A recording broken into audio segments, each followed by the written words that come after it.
अस्सलामुअलैकुम वरहमतुल्लाहि वबरकातुहू। नाज़रीन, इस वक्त मैं मौजूद हूँ अपने एक भाई के घर, जहाँ पे मुझे पता चला इस तरह की सूरत हाल के दिल खून के आंसू रोए। और मैं आप लोगों को भी ये सब कुछ सामने लाना चाहूँगी। किसी मजबूरी की वजह पर मैं उन लोगों के फेस नहीं लाना चाहती, लेकिन ये कि स्टोरी ज़रूर लाऊंगी ताकि हमें इस सारी चीज़ों का सामने लाने का मकसद ये है कि उनको इंसाफ मिल सके। और मैं अपने इर्द गिर्द मौजूद लोगों से भी अपील करूंगी कि हमें इस सूरत हाल जो भी आप लोग इस वक्त सुनेंगे तो उसके बारे में हमें राय दीजिएगा और बताइएगा कि हम इस स्टोरी को किस तरीके से सही रास्ते पे लाकर इंसाफ दिलवा सकते हैं। अस्सलाम वालेकुम। जी वालेकुम सलाम। क्या हाल है भाई? ठीक है अल्हम्दुलिल्लाह। जी, मैं अभी जैसा कि आप मुझे बता रहे थे सारी सूरत हाल की कहानी क्या है, तो एक दफ़ा आप दोबारा से, क्योंकि ये ऐसी कहानी है, ये ऐसी स्टोरी है जो कि हर दूसरे घर में इस तरह के मसाइल पाए जाते हैं और उनको इंसाफ नहीं मिल पाता। और जिस तरह आप बता रहे हैं कि आप एक ही भाई हैं, आपकी वालदा बुज़ुर्ग हैं और एक बहन है जिसके साथ ये सारे मसाइल दरपेश हुए और उसमें आपको भी इन्वॉल्व किया गया। तो आप ज़रा हमें इस कहानी का जो है शुरू से ही इसको हमें बताइए ताकि हम इदारों से अपील कर सकें कि हमारे ऐसे मुआशरे में जो केस हैं उनके लिए हमारे इदारों की क्या ज़िम्मेदारी बनती है और वो किस तरह हमारे इस तरह के गरीब लोग जो क्योंकि मैं तो अब यहाँ बैठी हूँ नाज़रीन, इस वजह से मैंने इनकी सूरत हाल देख ली है। मैं सिर्फ़ इतना कहूँगी कि ये वो सफ़ेद पोश लोग हैं, शायद किसी से मांगना पसंद नहीं करते, लेकिन इनके घर के हालात बहुत ही खस्ता हाल हैं। जी भाई, बताइए ज़रा। ये बाजी 18 मार्च का वाक़या है। 18 मार्च सुबह तकरीबन कोई 4:30 पौने 5 बजे कॉल आई थी मेरे जो बनैया आसिफ अजमल पे। सही। मैं सोया हुआ था, मेरे नंबर पे जब कॉल आई तो मैंने कॉल नहीं पिक कर सका। मेरी वालदा उस टाइम उठती हैं नमाज़ के लिए, तो उनके नंबर पे उसने कॉल की, तो वालदा ने मोबाइल ला के मुझे दिया जब कमरे में, तो कहती हैं कि बात करो बहनोई से। मैंने जब उनसे बात की, मैंने कहा जी आसिफ भाई खैरियत है? तो कहते हैं यार परेशानी के आलम में था। कहता खैरियत है, बस तुम किधर हो? मैंने कहा मैं घर पे हूँ। गाड़ी है? मैंने कहा जी गाड़ी मेरे पास नहीं है। हालांकि गाड़ी खड़ी हुई थी, मैंने झूठ बोल दिया, मैंने कहा गाड़ी नहीं है। मैंने पूछा भाई क्यों चाहिए गाड़ी? तो कहता यार कि इस तरह जो छोटा मेरा भाई है ना काशिफ अजमल, वो पिंडी में रह पज़ीर था, अभी भी रह पज़ीर है डोक चौधरिया में। अब मैं ज़रा पंखा आहिस्ता कर दें ताकि आवाज़ क्लियर हो जाए। डोक चौधरिया में उसका छोटा भाई रह पज़ीर था, काशिफ अजमल।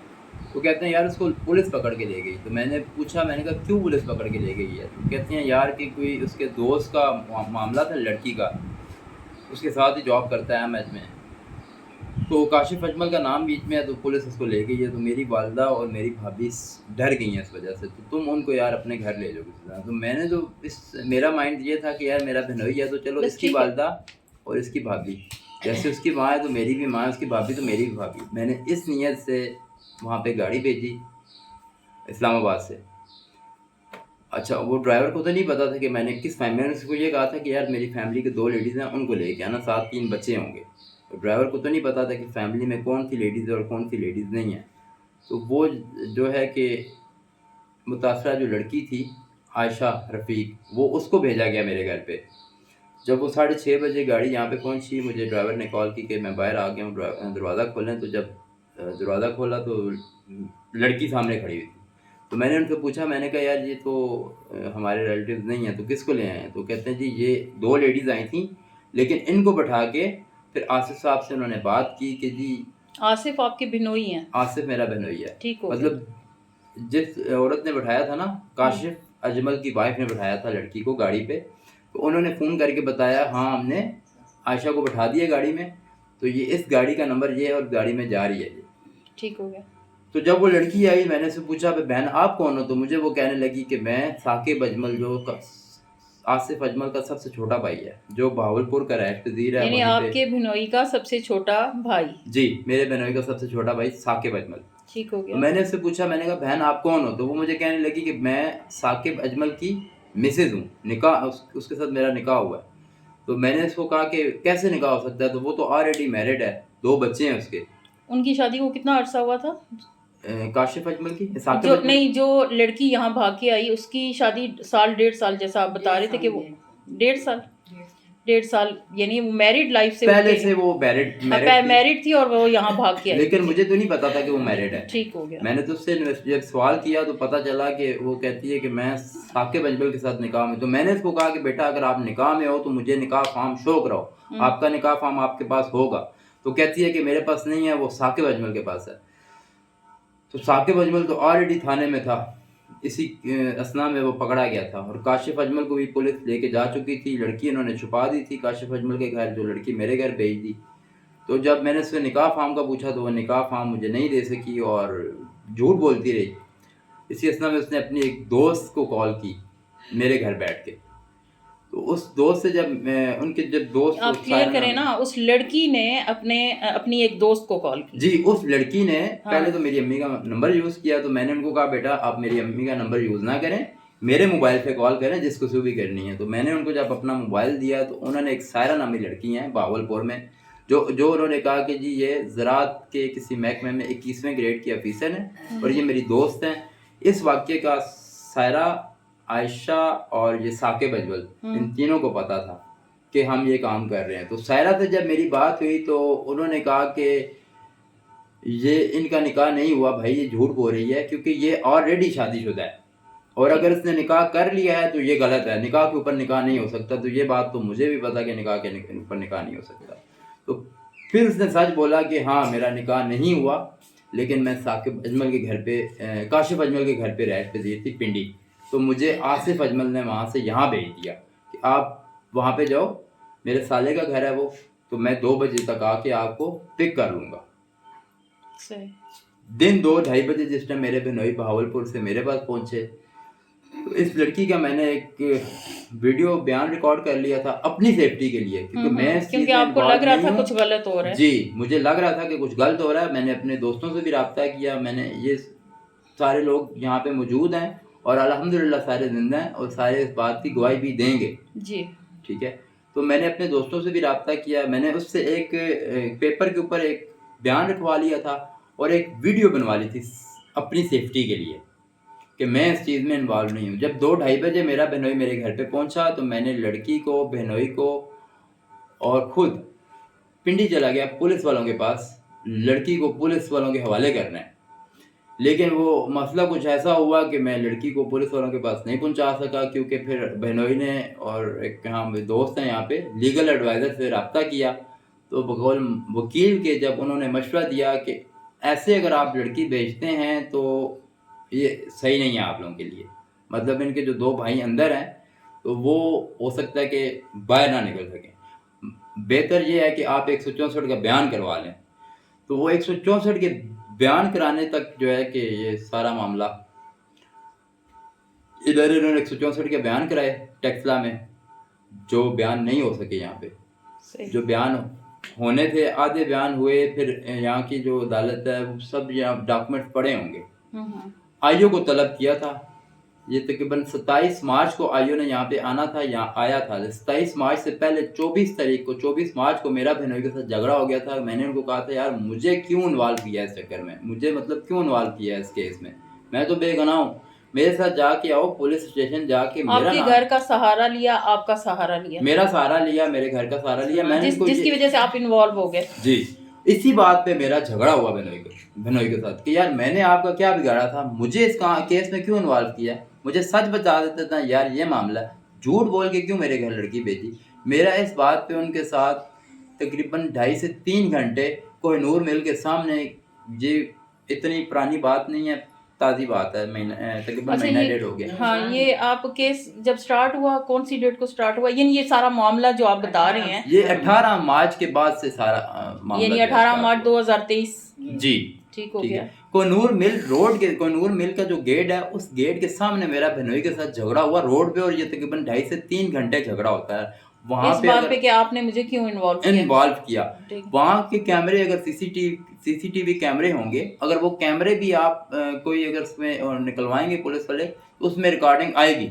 मैं झगड़ा कर रहा हूँ बहनोई के साथ इस बात पे, इस बात को लेके वो इस झगड़े के बाद वो इस लड़की को लेके यहाँ से मुल्तान चले गए। अच्छा, मुल्तान जाने की क्या वजह थी? उन्होंने मुल्तान जाने की वजह ये थी कि साले के साथ मेरा झगड़ा हो गया। अब साले ने जाके पुलिस वालों को या इस तरह की बात करनी है और लड़की वापस चली जाएगी। अच्छा। ये लड़की वापस नहीं भेजना चाह रहे थे। मेरा झगड़ा इनके साथ ये था कि यार किसी की बहन बेटी है, किसी के निकाह में है, किसी की इज्जत है, मैं खुद भी बहनों वाला हूँ, तो यार इसको वापस कर दो। इस बात पे मेरा उनके साथ झगड़ा हुआ था, जिसकी वजह से वो लड़की यहाँ से भगा के मुल्तान चले गए। अच्छा, उन्होंने उल्टा आपको इन्वॉल्व कर दिया? मुझे इन्वॉल्व कर दिया। सही हो गया। वहाँ पे लड़की को ले गए तो वहाँ पे लोधरा का कोई हाई कोर्ट या सेशन कोर्ट वाला आलम जो भी है, मैं नहीं आज लोधरा। हाँ जी, मैं आज तक लाहौर क्रॉस नहीं किया, मैं नहीं गया उस तरफ, ना मुझे पता है। तो वहाँ पे इन्होंने कोई 164 के बयान छन करवाए थे। वो डॉक्यूमेंट्स इन्होंने मुझे भेजे थे कि ठीक है जी, हमने बयान करा दिए हैं, तो अब आप लोगों के लिए मसला नहीं है, आप जो अपनी लाइफ गुजार सकते हैं। ये वो इस तरह के लास्ट टाइम इन्होंने मैसेज किया था। उस बात को फिर बेनोई ने ये भी किया कि मेरी सिस्टर को जाके घर पे मारा। गुस्सा उसको मेरा था। यानी कि गुस्सा इस बात का था कि आपने उनसे लड़ाई की कि इस तरह से किसी की बेटी, किसी के एक मसले जो हैं ना बनाओ और उनको वापस कर दो। उसका असर आपकी बहन पे पड़ा? मेरी बहन पे पड़ गया। ठीक हो। इन्होंने क्या किया कि मेरी सिस्टर से हमारा राब्ता मुनक़ता कर दिया, इसका मोबाइल तोड़ दिया।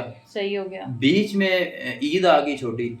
आप यकीन जाने कि हल्फन कह सकता हूँ कि हमारे घर लोगों ने तो ईद मनाई, लेकिन हमारे घर ईद नहीं थी। हमारे घर जनाब मतलब परेशान थे हम लोग। बाखुदा ये काबे की तरफ मेरा मुंह है। 3 दिन हम लोग जो है ना, लोग खुश थे और हम लोग बड़े परेशान थे। इसके साथ राब्ता करें तो राब्ता कैसे हो। भावलपुर से आगे अहमदपुर शर्कियाँ को इनकी यूनिट है, तो वहाँ पे ये लोग चले गए थे। तो हमें नहीं पता था इनकी यूनिट का भी कि कहाँ इसकी ट्रांसफ़र हुई और कहाँ पे इसका यूनिट का क्वार्टर है, जो भी। तो फिर ये सिस्टर ने जो है कि छुप छुपा के आस पड़ोस मोहल्ले से, अपनी जो मोहल्ले की लेडीज़ थी वहाँ से मोबाइल शोबाइल लेके तो हमसे 1-2 बार रब्ता किया। जब रब्ता किया तो इनका जो बैज नंबर होता है आर्मी वालों का, उस बैज नंबर से मैंने फिर इनको ट्रेस किया, इनके घर की लोकेशन ली अहमदपुर शर्कियाँ की। तो मैं यहाँ से, मैं और मेरी वालदा और मेरे एक दोस्त हैं, जो हम तीनों लोग अहमदपुर शर्कियाँ चले गए थे अपनी सिस्टर के पीछे। तो जब सिस्टर के पीछे हम वहाँ पे गए तो वो डेट कौन सी थी अम्मा? डेट नहीं अभी याद आ रही, लेकिन ये अभी कोई 2 हफ्ते पहले का वाक़या है। 2 हफ्ते पहले हम लोग गए थे। ऐसा 9 दिन हो गया ना आया। असल में वापस गए, वापस आए 7वें दिन ही मेरे घर वापस आ गए। ये तो 2-2.5 हफ्ते पहले की बात। तो जब हम वहाँ पे अपनी सिस्टर के घर पे जब पहुँचे तो यूनिट के पास ज़ाहिर सरकारी क्वार्टर थे, तो वहाँ पे सिविलियन का अंदर जाना मुश्किल है, नहीं जाने है, जैसे ये पीएफ में है इस तरह से। तो जब हमने उनको, हम बैठे हुए थे बाहर वेटिंग एरिया में, गेट के बाहर ही ना, अहमदपुर शर्कियाँ की जो यूनिट है AMDU 128, उसके बाहर जब बैठे हुए थे तो ये छोटी बेटी है, ये बाहर पढ़ती है APS में। तो ये अपने फादर के साथ जब अंदर गई ना वापस, तो हमारे बहनोई ने मतलब मुझे और मेरी वालदा को देख लिया था। हम नहीं देख पाए थे उसको, वाला आलम से कोई हेलमेट वगैरह पहना होगा तो मेरी नज़र नहीं पड़ी। जब उसकी नज़र पड़ी तो उसने जाके अपनी मिसेस को कहा कि तुम्हें मैं खुशखबरी दूं, तो उसने कहा जी दें। तो उसने कहा कि तेरा भाई और तेरी वालदा बाहर आए हुए हैं तेरे पीछे, तो देखो मैं इनके साथ क्या करता हूँ। तो इसने कहा भी कि हासिफ ऐसे नहीं करो, सजाद अगर आया हुआ तो तुम उसको अंदर बुला लो, खैर है मिलने तो बैठ के बात कर लेते हैं। लेकिन उसने कहा नहीं, मैं भी यहाँ से इनको भगा देता हूँ। तो उसने यही किया कि उसने, जब हमने गेट वालों को बताया कि हम अंदर जा रहे हैं, हमारी बहन है यहाँ पे रैश पे दी है अंदर, आसिफ अजमल बहनोई है, तो उसके घर हमने जाना है। तो उन्होंने, आसिफ अजमल ने ऑलरेडी गेट पे कॉल करके कह दिया था कि मेरे कोई भी रिलेटिव्स अगर आते हैं मेरा पूछने या मेरा पता करने, तो उनको ये कहिएगा कि आपकी बहन बेटी यहाँ पे मौजूद नहीं है, वो बहावलपुर जो मेरा घर है वहाँ पे रह रही है। उसने झूठ क्यों बोला? उसने झूठ इसलिए बोला कि उसने अपनी मिसेस को कहा था कि मैं तुम्हारा राब्ता नहीं करने इससे, बल्कि ये पूछा कि तुम मुझे ये बताओ, तुम अपने माँ को और भाई को रखोगी या मुझे रखोगी? अगर मुझे रखोगी फिर तो ठीक है, बच्चे दूंगा। अगर उनका साथ दोगी तो फिर ये तीनों बच्चे मैं तुम्हें नहीं दूंगा। तो ये खामोश तब हो जाती थी बच्चों के लिए। सही हो गया। ज़रा कोई भी माँ होगी तो वो अपने बच्चों को नहीं के लिए कुर्बानी। तो ये मारे तब खाती रही कि ये छोटे छोटे 3 बच्चे हैं इसके, ये इसलिए वो आप इनकी लोगों लाइफ- को नहीं बताती थी सारी सूरत हाल कि उसको अपने बच्चे और घर जो था वो बचाना था। जी बचाना था। सही हो गया। तो ये अब जो सूरत हाल है वो कहाँ तक, यानी कि सिस्टर का क्या बना? सिस्टर का ये हुआ बाजी कि हम वहाँ पे जब गए, आर्मी ने स्टोरी सुना ना, अंदर जब गए, जब हम अंदर गए, अंदर वाली बात जाने नहीं दे रहे थे हम, गेट वाले मैं गेट हमें पे रोई पीटी है, मैं मेरे गेट पे, वहाँ पे भी वीडियो मौजूद होगी। हम वहाँ पे उनके हमने मिन्नतें तरले किए सिर्फ अपनी बहन के लिए कि यार अगर हम अभी ये वापस आ जाते हैं ना, इसको बगैर मिले, तो वो उसको यूनिट के क्वार्टरों से निकाल के भावलपुर ले जाएगा और इसको मार देगा। जलील कर सी और तो वो शुक्र अल्हम्दुलिल्लाह, वहाँ जब शोर शराबा पड़ा तो अंदर से इंटेलिजेंस वाले आए। मुझे नहीं पता इंटेलिजेंस जो भी सिविल जो कपड़ों भी में था जो लोग इदारा थे, था। जी सिविल कपड़ों के दो लोग मेरे पास आए। मैं उनका शुक्रगुजार हूँ, तहे दिल से शुक्रगुजार हूँ कि उन्होंने जब हमारे पास आए, हमारी पहले पूरी बात सुनी। पूरी बात सुनने के बाद उन्होंने कहा कि अपने आईडी कार्ड वगैरह आप दे दें। मैंने, मेरे दोस्त ने, मेरी मदर ने आईडी कार्ड सामने दिए। वो जब अंदर लेके चले गए, उन्होंने कहा जी हम आपसे रब्ता करते हैं, आप बैठें यहाँ पे, परेशान नहीं होना, अगर आपकी बहन बेटी अंदर मौजूद हुई तो ज़रूर हम आपसे मिलवाएंगे, और अगर ना हुई तो फिर मादरत कर लेंगे। तो हमने कहा सर हमें पता है कि 110% हमारी बहन बेटी अंदर है, हमारी बात हो रही है 7 वालों के नंबर से, तो अभी भी अंदर है, ये झूठ बोल रहा है यहाँ पे नहीं है। तो वो जब उन्होंने बाजी अपनी इन्वेस्टिगेशन की, है जो भी उन्होंने क्वार्टर पे जब जाके देखा तो हमारी सिस्टर अपने बच्चों के साथ अंदर ही थी इस क्वार्टर पे। तो फिर वो बाहर आए और उन्होंने हमें कहा कि ठीक है जी आप अंदर आएँ, आपकी बेटी जो है अंदर ही है और आप उससे मिल सकते हैं। तो फिर बाजी हम इसके घर उस दिन भी नहीं गए थे। ये सीओ साहब जो हैं उधर उनके ऑफिस में बैठी हुई थी, और सीओ साहब के ऑफिस में हम जाके फिर बैठ के फिर सीओ साहब के सामने जो भी बात हुई सारे वहाँ पे बातें खुली, और वहाँ पे बेनोई ने आके ये बात एडमिट की कि हाँ ये मेरी वजह से फंसा हुआ है, मेरी गलती है, मैंने ज्यादती की है इसके साथ, इनके साथ जो भी मामलात हुए मेरी वजह से हुआ है, उसके जो भी नुकसानात हैं वो मैं पूरे करने का हकदार हूँ। लेकिन बाजी यकीन जाने वो 2 महीने हो गए ना मेरी गाड़ी अभी तक बाहर आई और ना इन्होंने मेरा इस केस से मुझे गाड़ी की जरा स्टोरी सुनाएं कि वो रेंट की थी, क्या था गाड़ी का बाजी मसला ये है कि मैंने आपको पहले बताया कि मैं पहले गाड़ी चलाता था इन ड्राइव पे। आज तकरीबन 4-5 महीने हो गए, मेरी आंख, एक लेफ्ट साइड वाली आंख का पर्दा डैमेज है, मैं उसका ऑपरेट नहीं करवा पाया।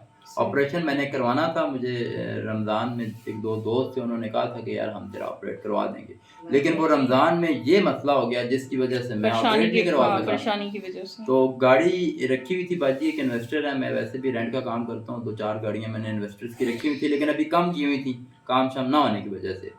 तो एक ही गाड़ी मेरे घर के बाहर खड़ी हुई थी, वो भी हसन अब्दाल के एक इन्वेस्टर हैं मुजाहिद साहब, उनकी गाड़ी है, वो मैंने 50,000 पर मंथ रखी हुई थी, सेल्फ पे देता था वो, मैं खुद नहीं चला सकता गाड़ी आंख की वजह से। आंख की वजह से तो वो गाड़ी जो है वो पुलिस वाले जब इधर आए तो वो गाड़ी यानी वो गाड़ी ले गए।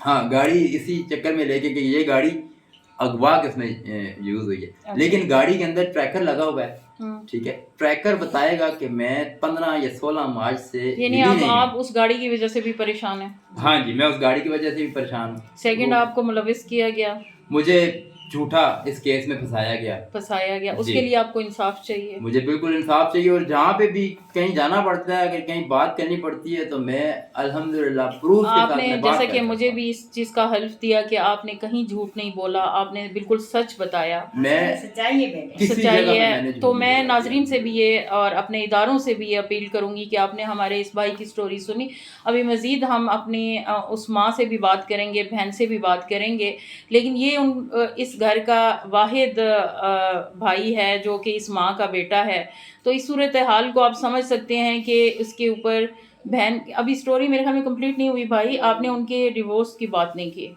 कि उसके बाद उनको तलाक दे दी गई?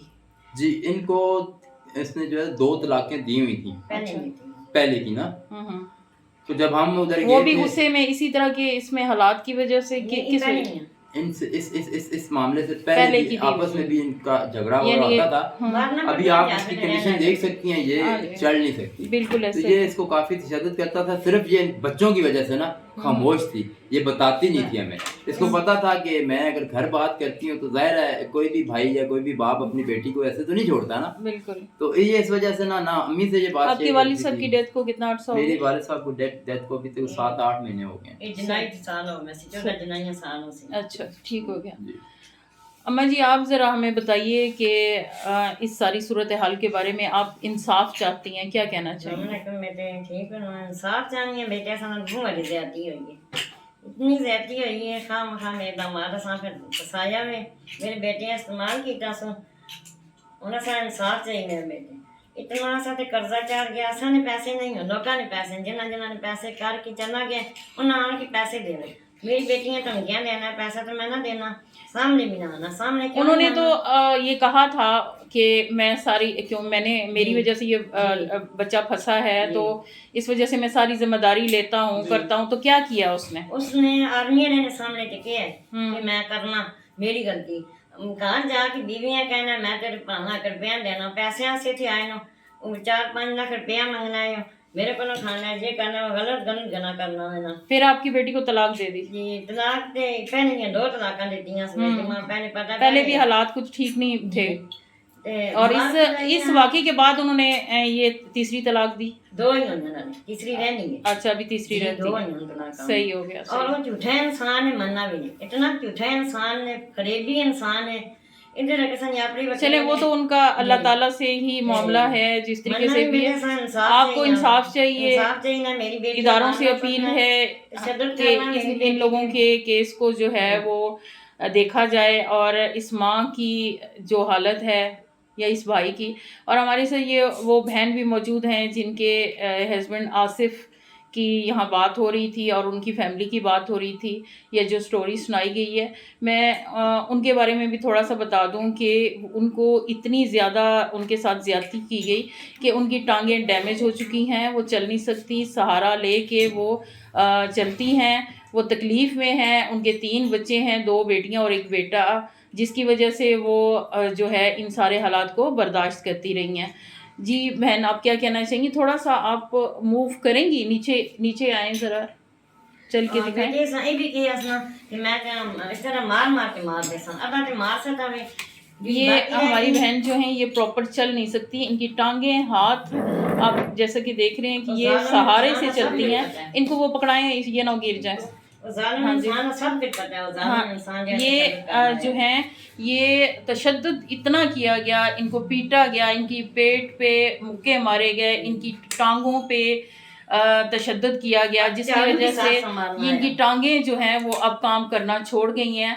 और आप इनकी तकलीफ़ का फिर अंदाज़ा, आइए यहाँ चेयर पे बैठिए प्लीज़, ये कुर्सी पे बैठे हैं आप, मैंने आपसे बात करनी है।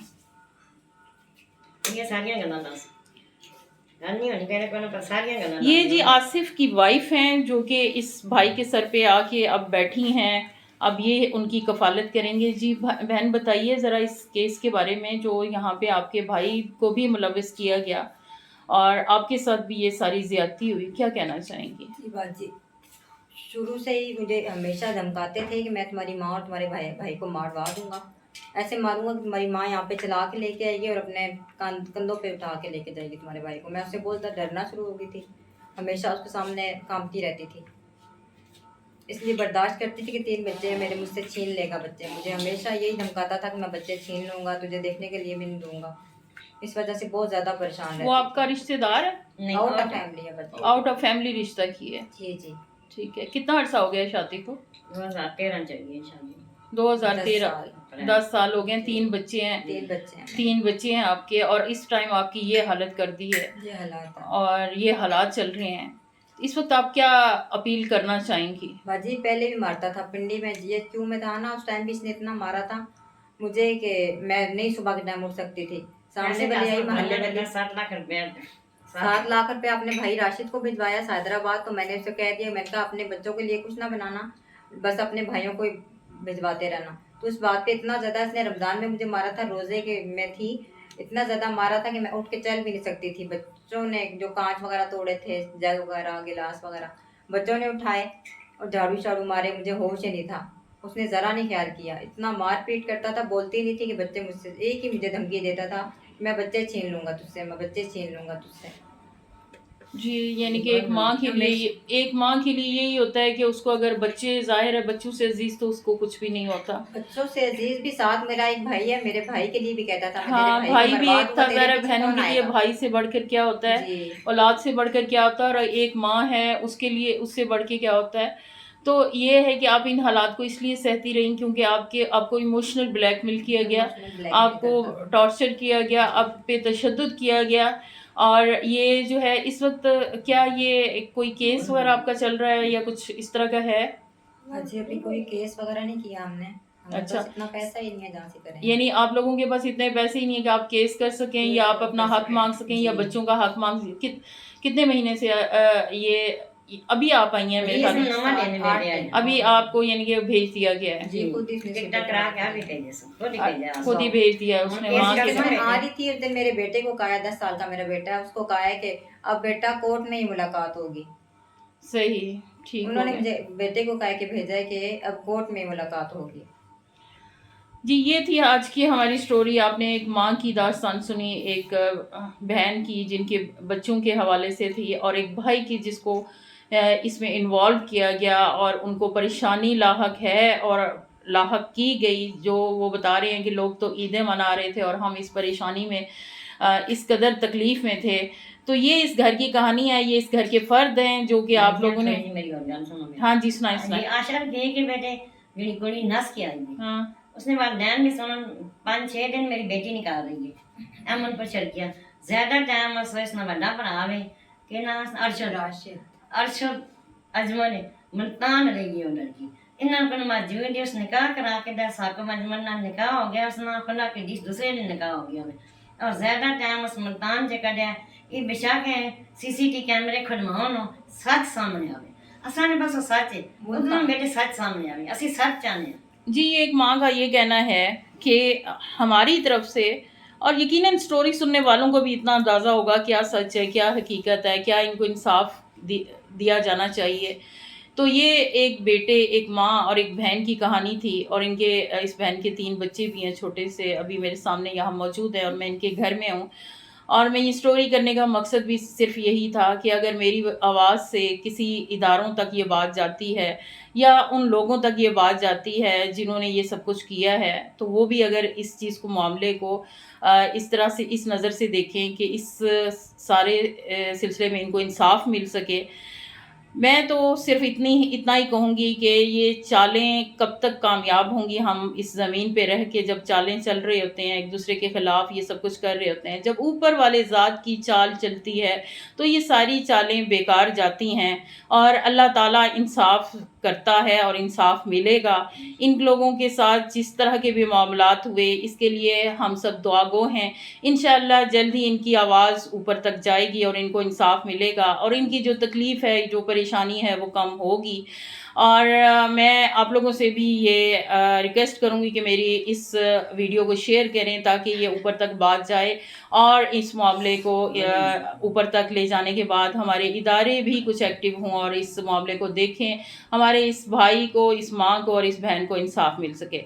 अल्लाह ताला हम सब का हामी और नासिर हो।